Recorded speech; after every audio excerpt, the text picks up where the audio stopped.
Good evening. Time.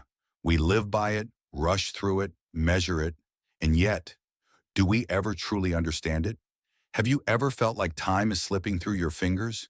Like no matter how much you try to control it, there's never enough? We try so hard to master time, to capture it in clocks, calendars, schedules. But tell me, what if time was never ours to master in the first place? Tonight I want to share a story with you. A story about a man who spent his life fixing time, only to realize he had never truly lived in it. In a quiet town nestled between rolling hills, there lived an old clockmaker named Elias. His workshop was small but filled with the steady ticking of countless clocks, each one handcrafted, each one precise. Elias had spent his life measuring time, repairing it, perfecting it.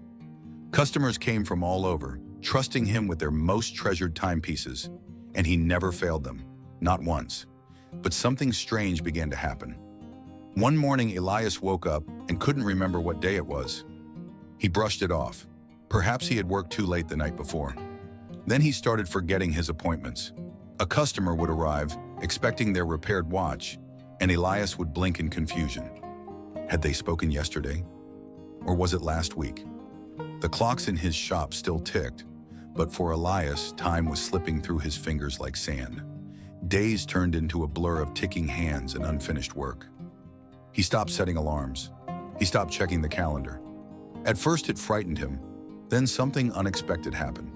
As time lost meaning, something else took its place. He began noticing things he had never seen before. The way the dust danced in the morning sunlight, the sound of the wind moving through the trees, the warmth of his tea against his palms, the soft hum of life happening all around him. He realized he had spent decades inside his workshop, marking the passing of seconds but never feeling their weight. He had been alive for so long, but had he ever truly lived? One day a young woman entered his shop, cradling a broken pocket watch. "It belonged to my grandfather," she said, her voice filled with quiet sadness. Elias turned the watch over in his hands, studying its delicate mechanisms. He could fix it.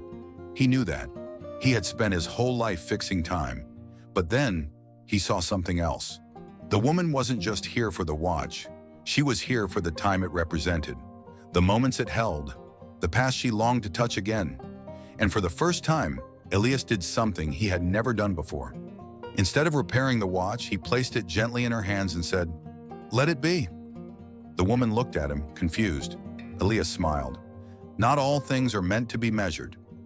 She hesitated, then held the broken watch close to her heart, and for a moment she understood.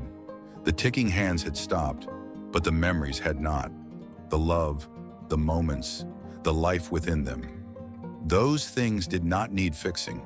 The clockmaker, who had spent his entire life controlling time, had finally learned to let go.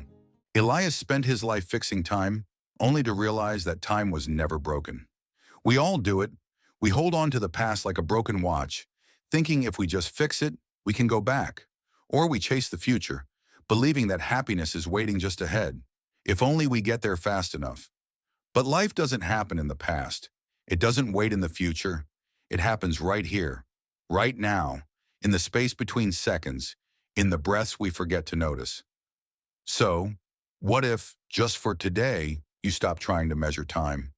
What if you simply let it be? Take a deep breath. Feel this moment, because it's the only one that truly exists.